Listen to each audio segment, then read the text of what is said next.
Mr. Calder never threatens, never deceives, never hides the fine print owner, and that's precisely what makes him impossible to escape. Marcus Webb was 3 weeks from losing everything: the restaurant he'd built from nothing, the house his kids grow up in, the marriage held together by hope and habit. He sat alone at his kitchen table at 2 in the morning, staring at numbers that didn't add up, when the stranger knocked. No one knocks at 2 in the morning unless something is very wrong. The man at the door wore a gray suit and carried a leather briefcase that smelled faintly of smoke. He introduced himself as Mr. Calder.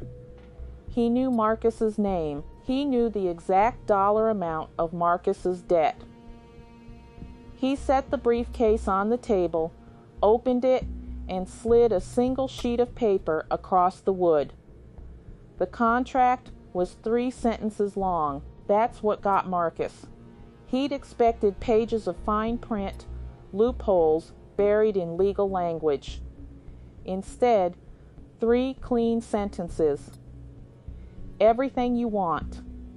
Everything you need. One thing in return, collected at a time of our choosing. He signed. Here's where most stories would skip ahead to the consequences. But the consequences didn't come immediately, and that's what makes this particular bargain so devastatingly clever. The restaurant filled every night. The debt vanished.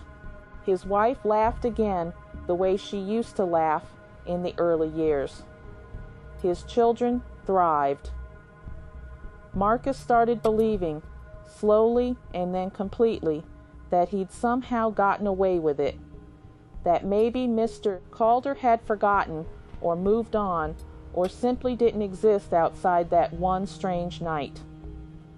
18 months passed, then 24, then 3 years.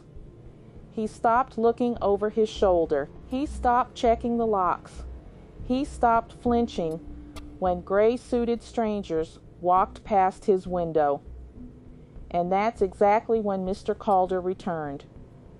Not with threats, not with fire or fear. He came back on a Tuesday afternoon, sat down at Marcus's best table, ordered nothing, and explained the terms of collection with the calm patience of someone who had done this many, many times before. The one thing in return wasn't money. It wasn't Marcus's life. It wasn't his soul, because souls, Mr. Calder explained pleasantly, are far less valuable than people imagine. What he wanted was a choice. Marcus had to select one thing that would be permanently, irreversibly taken from him. Not chosen by Calder, chosen by Marcus himself. His health, his marriage, his memory, his children's futures. The restaurant he'd sacrificed everything to save. He had until midnight to decide, because the cruelest contracts aren't the ones that take from you without asking. They're the ones that hand you the weapon and make you swing it yourself. That's where the real power lies, not in the taking, but in the choosing. Marcus sat at that table for 6 hours. When midnight came, Mr. Calder folded his hands and waited. And Marcus made his choice. I'm not going to tell you what he chose, because honestly, what would you have chosen? Sit with that question. Answers reveal more about a person than any contract ever could. Some bargains you never really escape. You just learn to live inside them.